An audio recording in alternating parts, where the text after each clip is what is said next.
바쁘게 움직이고 있었던 이순신의 궤적을 쫓아가 보도록 하겠습니다.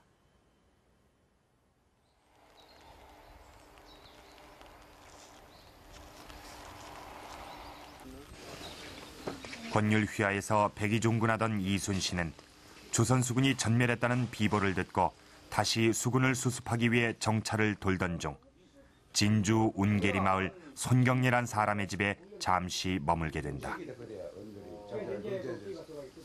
그 당시에 이거는 오지 중에 오지거든. 예. 그러니까 이 근방에서 그래도 좀 밥이라도 잡수는 집이 이 집이었던 모양이에요. 근데 그 당시에 비가 많이 왔는데 충무께서 오시가 백의종군 하실 때 오셔가지고 계실 데가 없기 때문에 우리 집에 와서 계시다가 이곳에서 이순신은 조정에서 내려보낸 한 장의 교지를 받게 된다.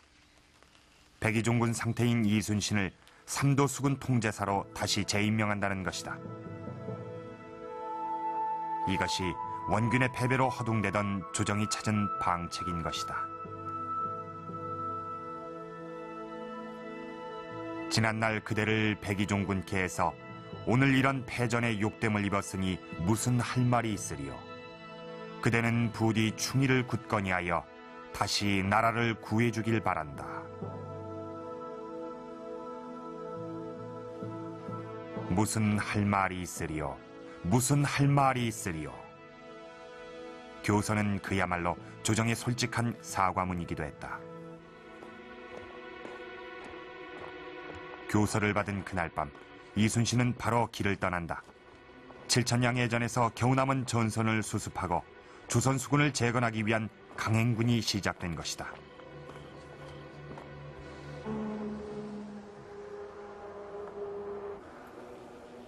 고내리, 창구한 마을이란 뜻 그대로 이 마을엔 조선시대 때 세곡을 보관하던 조양창이라는 창고터가 있던 곳이다. 바로 이 뒤에가 있어요. 요렇게 동그랗게. 요렇게. 예. 그래, 요 너네가 북문. 지금은 주춧돌의 흔적만 남아있는 조양창터. 이순신이 이곳에 도착했을 때 병사들은 도망가고 창고만 덩그렇게 남아있었다. 창고터를 와서 보니까 창고에 자물쇠가 그대로 남아갖고 있더라는 것입니다. 그래서 군졸들 한두 명을 가져가고 창고를 열어보니까 곡식이 가득 찼더라. 곡식 손 안 대고. 예. 그래서 우리 마을 김씨 집에서 자고 주무시고 그래가지고 동부육군 수령들을 모아서 이 곡식 처분 관계 또 군졸들도 모병 관계 이거를 논의하고 쓰셨다 이런 얘기가 있습니다. 이름만 수군 총사령관이지 그에겐 아무것도 없었다. 버리고 간 곡식을 줍다시피 모으고 다녀야만 했던 형편이었다. 하물며 무기의 보급이야 말할 나위가 없었다. 지금의 보성의 군청 자리에 보성 관아가 들어서 있었다. 보성 군청의 군기 창고 역시 다행히 버리고 간 무기가 남아 있었다. 이순신은 여기에서 무기를 수습한다. 이순신장군이 8월 9일 날 보성에 오셔가지고 조양에서 양곡을 얻고 보성군 관아에서 병기를 검열해갖고 4마리의 말에 싣고 수군 120여 명을 확보해서 바로 명량 대첩을 이룰 수 있는 그러한 기반을 여기서 닦아준 것입니다.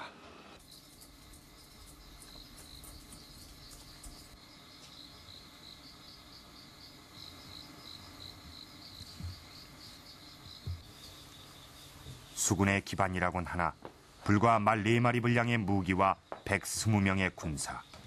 그게 전부였다.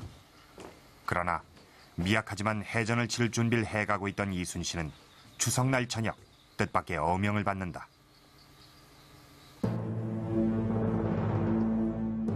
군사를 합쳐 육전에 참가한 것이었다. 조정에선 왜 느닷없이 수군을 없애라는 명령을 내린 것일까?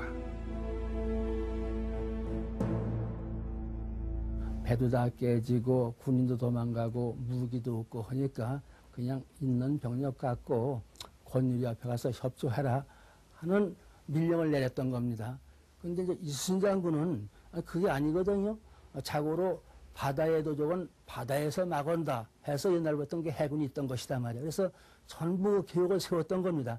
그러니까 그런 계획을 다 세워놓고 있는데 어디서 싸우겠다는 이것까지 다 세워놓고 있는데 조정에서 그런 참 뜻밖의 해군 폐지라는 명령을 받으니까 아주 실망해갖고 그래서 보성서 이제 그 장기를 바로 올립니다. 안 된다.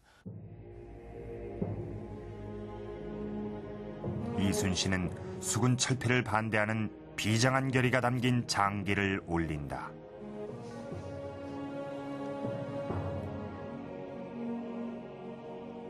지금 신에겐 아직 전선 12척이 남아 있습니다. 죽기를 각오하고 싸운다면 막을 수 있습니다. 지금 수군을 폐지한다면 이는 적이 바라는 바로서 적은 호남을 거쳐 쉽게 한강까지 진격할 것입니다. 오직 그것이 두려울 뿐입니다. 비록 전선의 수가 적으나 신이 아직 살아있으므로 감히 무시하지 못할 것입니다.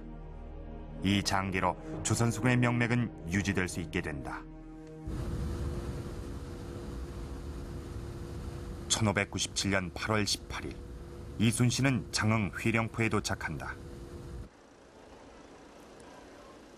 지금은 작은 항구의 어촌마을인 휘령포. 조선시대엔 남해안의 중요한 수군 방어기지 가운데 하나였다. 객사입니다. 객사. 불문이거든. 객사 텀이네. 예. 이 부근에는 뭐가 있습니까, 그러면? 이거 객사. 요 중변에가 무기고가 왔듯이. 무기고.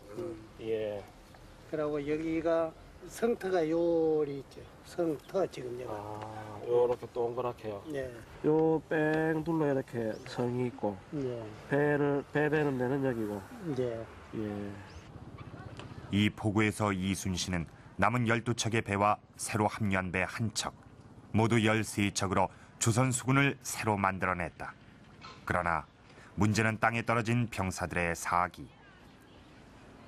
8월 18일 이곳에 들어오셔가지고 배 12척을 인수를 하였습니다마는 배들이 많이 상해서 이것을 다시 수리를 하고 그랬습니다. 그런데도 불구하고 우선 모두 사기가 떨어져가지고 이 사기 진작을 어떻게 하든지 시키려고 아주 크게 노력을 하셨습니다. 결전을 앞두고 이순신은 휘하 장수들과 군사들을 모아놓고 최후의 결의를 밝힌다.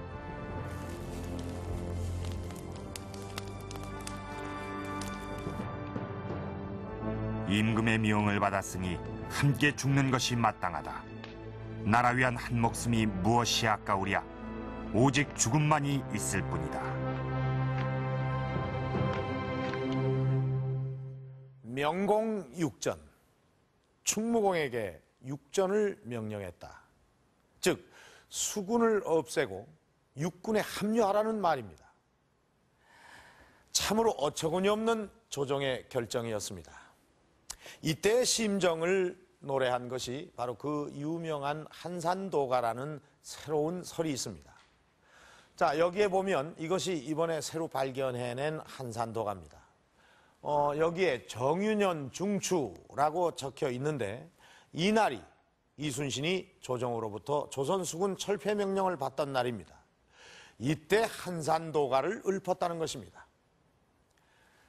한산섬 달 밝은 밤에 수루에 올라 큰 칼 어루만지며 깊은 시름하던 차에 어디선가 일성호가는 다시 시름을 더하네.